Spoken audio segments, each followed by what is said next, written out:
എല്ലാവർക്കും യേശുക്രിസ്തുവിൻ്റെ നാമത്തിലുള്ള സ്നേഹവന്ദനത്തെ അറിയിക്കുന്നു.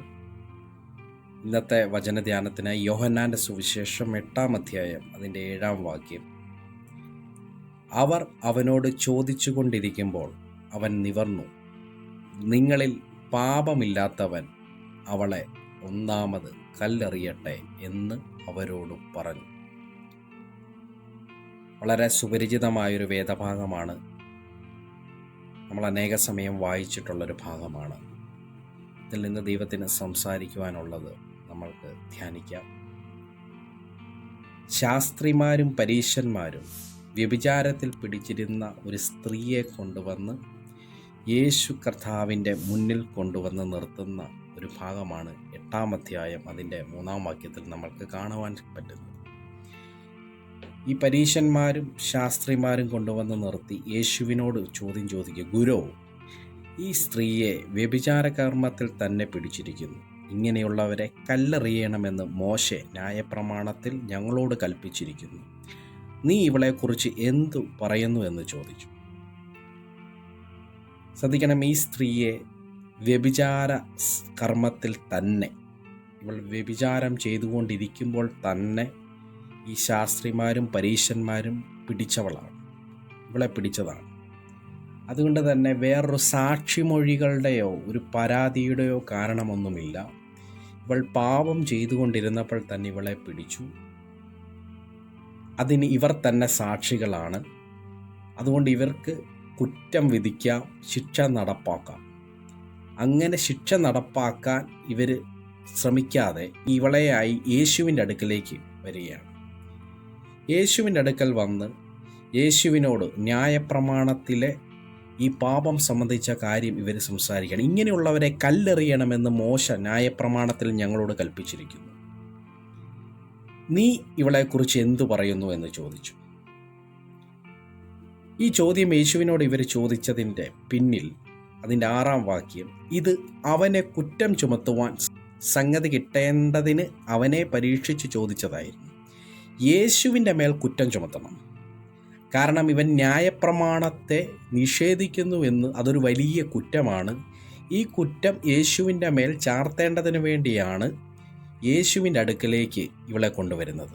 നമ്മൾ ആ വേദഭാഗം ഒന്ന് പഠിക്കാം. പഴയ നിയമത്തിൽ ഇതെവിടെയാണ് പറയുന്നത്? ലേവിയ പുസ്തകം 20-ാം അധ്യായം അതിൻ്റെ 10-ാം വാക്യം പറയുന്നു, ഒരുത്തൻ്റെ ഭാര്യയുമായി വ്യഭിചാരം ചെയ്യുന്നവൻ കൂട്ടുകാരൻ്റെ ഭാര്യയുമായി വ്യഭിചാരം ചെയ്യുന്ന വ്യഭിചാരിയും വ്യഭിചാരിണിയും തന്നെ മരണശിക്ഷ അനുഭവിക്കണം.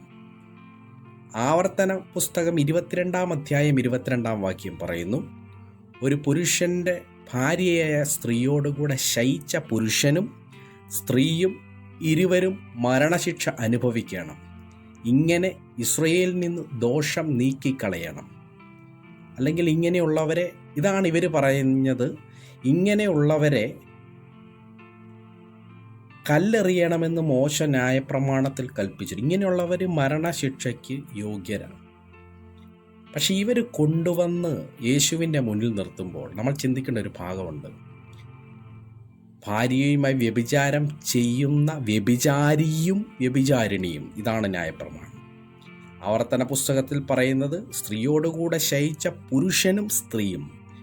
ആ സ്ത്രീയുടെ കൂടെ ശയിച്ച പുരുഷനെവിടെ? ഇവർ മനഃപൂർവ്വം ആ പുരുഷനെ പ്രൊട്ടക്റ്റ് ചെയ്തിട്ടാണ് ന്യായപ്രമാണത്തിൻ്റെ വക്താക്കൾ എന്ന നിലയിൽ ഈ പരീശന്മാരും ശാസ്ത്രിമാരും യേശു കർത്താവിൻ്റെ മുന്നിലേക്ക് ഇവളെ കൊണ്ടുവരുന്നു. സത്യം പറഞ്ഞാൽ ആ സ്ത്രീക്ക് ഇവിടെ ഒരു ന്യായം നിഷേധിക്കപ്പെട്ടു. ഇവൾ ഈ പാപത്തിന് അധീനയാണ്. പാപത്താൽ ഇവൾ പിടിക്കപ്പെട്ടെങ്കിൽ ഇവളോടുകൂടെ പാപം ചെയ്തൊരു പുരുഷൻ അവിടെ ഉണ്ടായിരുന്നു. അവനെ ഇവർ വെറുതെ വിട്ടു. ഇവളെ കൊല്ലേണ്ടതിനു വേണ്ടി യേശു കർത്താവിൻ്റെ അടുക്കലേക്ക് കൊണ്ടുവരികയാണ്. അതുമാത്രമല്ല, യേശുവിനെ കുറ്റം വിധിക്കുവാനാണ് ഇവളെ യേശുവിൻ്റെ അടുക്കലേക്ക് കൊണ്ടുവന്നത്. യേശുവിനെ പരീക്ഷിച്ച് ചോദിച്ചു എന്ന് അവിടെ വചനം പറയുന്നത്. കുറ്റം ചുമത്തുവാൻ സംഗതി എന്തെങ്കിലും കിട്ടേണ്ടതിന് അവനെ പരീക്ഷിച്ചു ചോദിച്ചു. ഞാൻ മനസ്സിലാക്കുന്നത് ഇവർ കൊണ്ടുചെന്ന ഇടവും കൊണ്ടുചെന്ന ആ സ്ഥലവും വ്യക്തിയും മാറിപ്പോയി. യേശുവോ കുനിഞ്ഞ് വിരൽ കൊണ്ട് നിലത്ത് എഴുതിക്കൊണ്ടിരുന്നു. അപ്പോൾ ഇവരുടെ ഈ ചോദ്യങ്ങളെല്ലാം കേൾക്കുമ്പോൾ യേശു കർത്താവ് നിലത്ത് വിരലുകൾ കൊണ്ട് എഴുതിക്കൊണ്ടിരിക്കുകയാണ്. അതിൻ്റെ 7-ാം വാക്യം, അവർ അവനോട് ചോദിച്ചു കൊണ്ടിരിക്കുമ്പോൾ അവൻ നിവർന്നു, നിങ്ങളിൽ പാപമില്ലാത്തവൻ അവളെ ഒന്നാമത് കല്ലെറിയട്ടെ എന്ന് അവരോട് പറഞ്ഞു. പിന്നെയും കുനിഞ്ഞ് വിരൽ കൊണ്ട് നിലത്ത് എഴുതിക്കൊണ്ടിരുന്നു. യേശു അവരോട് പറഞ്ഞു, പാപത്തിൻ്റെ പേരിലാണല്ലോ നിങ്ങൾ ഇവളെ ശിക്ഷ വിധിക്കാൻ പോകുന്നത്. നിങ്ങളിൽ പാപമില്ലാത്തവൻ ഒന്നാമത് അവളെ കല്ലെറിയട്ടെ. പാപമുള്ളവന് പാപിയെ ശിക്ഷിക്കാൻ അനുവാദമില്ല. അതിനധികാരമുള്ളവൻ്റെ അടുക്കലേക്കാണ് ഇവളെ കൊണ്ടുചെല്ലുന്നത്. സകല ജഡത്തിൻ്റെയും പാപത്തിന് ശിക്ഷ വിധിക്കാൻ യോഗ്യതയുള്ള പരിശുദ്ധനായവൻ്റെ അടുക്കലേക്കാണ് ഒരു പാപിയെ കൊണ്ടുചെല്ലുന്നത്. ഞാനൊരു ചോദ്യം ചോദിച്ചോട്ടെ. ഈ ഒരു ഭാഗം ധ്യാനിക്കുമ്പോൾ ഇതുപോലുള്ള പരീശന്മാരും ശാസ്ത്രിമാരുമാണോ നമ്മൾ? മറ്റൊരുവനെ വിധിക്കേണ്ടതിനു വേണ്ടി ഉള്ളിൽ പാപം വെച്ചുകൊണ്ട് മറ്റൊരുവനെ കല്ലെറിയാൻ. ഇവിടെ ഈ ശാസ്ത്രിമാരും പരീശന്മാരും പാപമില്ലാതാക്കാനല്ല ഇവരുടെ ഉദ്ദേശം. അവളെ കല്ലെറിഞ്ഞ് അവളുടെ ശരീരത്തിൽ നിന്ന് ആ കല്ലേറ് കൊണ്ട് ഓരോ രക്തവും വമിക്കുന്നത് കണ്ട്, അല്ലെങ്കിൽ അവൾ പിടഞ്ഞ് ചാകുന്നത് കാണാൻ കൊതിച്ച ഒരു കൂട്ടം മതഭ്രാന്തന്മാരായ ചെന്നായ്ക്കളെ ഇവിടെ കാണാം. ഇങ്ങനെ ഒരു വ്യക്തിയുടെ കൂട്ടത്തിലാണോ ഞാനും നിങ്ങളും ഇന്ന് ആത്മീക ജീവിതം നയിക്കുന്നു എന്ന് പറഞ്ഞ് കൂടെ നിൽക്കുന്നത്? രഹസ്യ പാപം ചെയ്തുകൊണ്ട് അന്യൻ്റെ പാപത്തിന് കുറ്റം വിധിച്ചുകൊണ്ടിരിക്കുന്നു. എന്നാൽ യേശുവിൻ്റെ ഒരു ഹൃദയത്തെ ഞാൻ നിങ്ങൾക്ക് വേണ്ടി തുറന്ന് കാണിക്കുക. അവൻ പാപിയെ സ്നേഹിച്ച് പാപത്തെ വെറുക്കുന്നവനാണ്. അവൻ പാപിയെ സ്നേഹിച്ച് പാപത്തെ വെറുക്കുന്നവനാണ്. നമുക്കൊരു പാപിയെ സ്നേഹിക്കാൻ കഴിയുന്നുണ്ട്. നമുക്ക് അവിടെ കാണാം, യേശു നിലത്ത് എഴുതിക്കൊണ്ടിരുന്നു. ഇവർ യേശുവിനോട് പറഞ്ഞത്, ഞങ്ങൾക്ക് ന്യായപ്രമാണം, മോശ ന്യായപ്രമാണം തന്നപ്പോൾ അതിൽ ഇങ്ങനെ എഴുതിയിരിക്കുന്നു. എന്നാൽ ആ ഭാഗം പുറപ്പാട് പുസ്തകവും ആവർത്തന പുസ്തകവും ഒക്കെ നമ്മൾ വായിച്ചാൽ കാണാം, മോശ സീനായി പർവ്വതത്തിൽ കയറിയപ്പോൾ ദൈവം തൻ്റെ വിരലുകൊണ്ടാണ് ന്യായപ്രമാണം എഴുതി കൈമാറിയത്. സ്വന്തം വിരലുകളാൽ ഇവൾക്കെതിരെയുള്ള ശിക്ഷ എഴുതിയവൻ അവളുടെ ശിക്ഷയെ മാറ്റി എഴുതുന്നൊരു കാഴ്ച നമുക്കവിടെ കാണാം. യേശു വിരലുകൾ കൊണ്ട് എഴുതിക്കൊണ്ടിരുന്നു എന്ന് 2 പ്രാവശ്യം ആ വചനവേദ ഭാഗത്തിൽ നമ്മൾക്ക് കാണുവാൻ സാധിക്കും. ഇവളുടെ പാപത്തിൻ്റെ ശിക്ഷയെ കർത്താവ് അവിടെ മാറ്റി എഴുതുന്നു. ഇന്ന് പകൽക്കാലം ഇതുപോലെയുള്ള ചില വിധിയെഴുത്തുകൾ, ഇതുപോലുള്ള ചില രേഖകളുമായി ദൈവസന്നിധിയിൽ ഈ ധ്യാനം കേൾക്കുന്നവരോട് ആത്മാവിൽ ഞാൻ വിളിച്ചു പറയുന്നു, നിങ്ങളുടെ വിധിയെഴുത്തുകളെ, നിങ്ങൾക്കെതിരെയുള്ള രേഖകളെ, നിങ്ങളെ തകർക്കേണ്ടതിനു വേണ്ടി ഇട്ടിരിക്കുന്ന തന്ത്രങ്ങളെ എൻ്റെ കർത്താവ് തൻ്റെ വിരലുകളാൽ മാറ്റി എഴുതുന്നു. ശ്രദ്ധിച്ച് ഈ ഒരു ഭാഗം ചിന്തിക്കുമ്പോൾ, യേശു അവളെ എന്തിനാ രക്ഷിച്ചേ? അവൾ പാപിയല്ലേ? യേശു അവളുടെ വ്യഭിചാര പാപത്തെ സപ്പോർട്ട് ചെയ്യായിരുന്നു. നമ്മളവിടെ ചിന്തിക്കണം. അവളുടെ മാത്രമല്ല, സകല ജഡത്തിൻ്റെയും പാപത്തിനു വേണ്ടി പരിഹാരമാകാൻ ഭൂമിയിലേക്ക് ഇറങ്ങി വന്നവൻ്റെ മുന്നിൽ സ്വന്തം ശരീരത്തെ ഉഴവുചാലുപോലെ രക്തം ഒഴുക്കുവാനായിട്ട് ഇറങ്ങി വന്നവൻ്റെ മുന്നിലാണ് ഈ ശാസ്ത്രിമാരും പരീശന്മാരും കല്ലെറിഞ്ഞ് കൊല്ലേണ്ടതിനു വേണ്ടി ഇവളെ കൊണ്ടുവന്ന് നിർത്തുന്നത്. അവളല്ല ഇനി രക്തമൊഴുക്കി മരിക്കേണ്ടത്, ഞാനാ.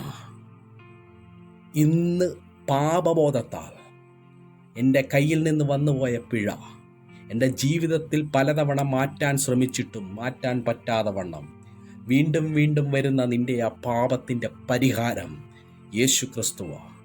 ആരെങ്കിലും എൻ്റെ ശബ്ദം കേൾക്കുന്നവർ പാപബോധത്താൽ ഭാരപ്പെടുന്നെങ്കിൽ നിൻ്റെ പാപത്തിൻ്റെ പരിഹാരകനായ യേശുവിനെ കുറിച്ചാണ് ഞാനിന്ന് സംസാരിക്കുന്നത്. കണ്ണുകളെ അടയ്ക്കാം, പ്രാർത്ഥിക്കാം. ഇന്ന് പകൽക്കാലം, ഇന്നത്തെ ഈ ദിവസം ആമേൻ, ഒരു പാപിയെ സ്നേഹിക്കുന്നൊരു കർത്താവിനെ തുറന്നു കാട്ടുവാനാണ് ദൈവത്തിൻ്റെ ആത്മാവ് ശ്രമിച്ചു കൊണ്ടിരിക്കുന്നത്. ആമേൻ, മറ്റുള്ളവരുടെ വാക്കുകളാൽ, പ്രവർത്തികളാൽ തകർന്ന് വിഷമിച്ച് ഭാരപ്പെട്ട് മറ്റുള്ളവരുടെ വിധിയെഴുത്തുകൾ മൂലം ആത്മീക ജീവിതം പോലും മുന്നോട്ട് കൊണ്ടുപോകാൻ കഴിയാതെ വണ്ണം ചില ശാസ്ത്രിമാരും പരീശന്മാരുടെയും കുത്തുവാക്കുകൾ മൂലം ഭാരപ്പെടുന്ന നിങ്ങളെ നോക്കിക്കൊണ്ട് ആമേൻ, ഒരു പാപത്തിൻ്റെ പങ്കുലമായ ജീവിതത്തിലാണ് ഞാൻ ജീവിക്കുന്നതെന്നുള്ള ഒരു ഭാരത്തിൽ നിൽക്കുന്ന നിങ്ങളെ നോക്കിക്കൊണ്ട് ഞാൻ പ്രാർത്ഥിക്കുന്നു. പരിശുദ്ധനായ കർത്താവേ, ഈ ജനത്തെ അങ്ങയുടെ കരങ്ങളിലേക്ക് ഏൽപ്പിച്ച് പ്രാർത്ഥിക്കുന്നു. കർത്താവേ, പാപിണിയായ ഒരുവളെ രക്ഷിച്ചത് പാപത്തിൻ്റെ പരിഹാരമായി വന്നവനായ അങ്ങയാണല്ലോ കർത്താവേ. ആമേൻ, അങ്ങയുടെ കൃപയാണല്ലോ കർത്താവേ ഞങ്ങളെ നിർത്തുന്നത്. ഞങ്ങളുടെ ജീവിതത്തിൽ കർത്താവേ, ഈ വിശ്വാസവുമായി മുന്നോട്ട് പോകുമ്പോൾ രഹസ്യ പാപങ്ങളെ ചെയ്തുകൊണ്ട് അനേക സമയങ്ങളിൽ മറ്റുള്ളവരെ കുറ്റം വിധിക്കുന്ന നിലവാരങ്ങൾ ഞങ്ങളുടെ ജീവിതത്തിൽ ഉണ്ടായിപ്പോയിട്ടുണ്ട്. കർത്താവേ, അങ്ങ് ഞങ്ങളോട് ക്ഷമിക്കണമെന്ന് പ്രാർത്ഥിക്കുന്നു. ഞങ്ങൾക്ക് നേരെയും തുടരെ കർത്താവേ, തീയമ്പുകൾ പോലെ ആമേൻ വാക്കുകളാകുന്ന അസ്ത്രങ്ങളാൽ അനേകർ ഉപദ്രവിക്കുന്ന നിലവാരങ്ങളുള്ള അനേക വ്യക്തികൾ കർത്താവെ കേൾക്കുന്നു.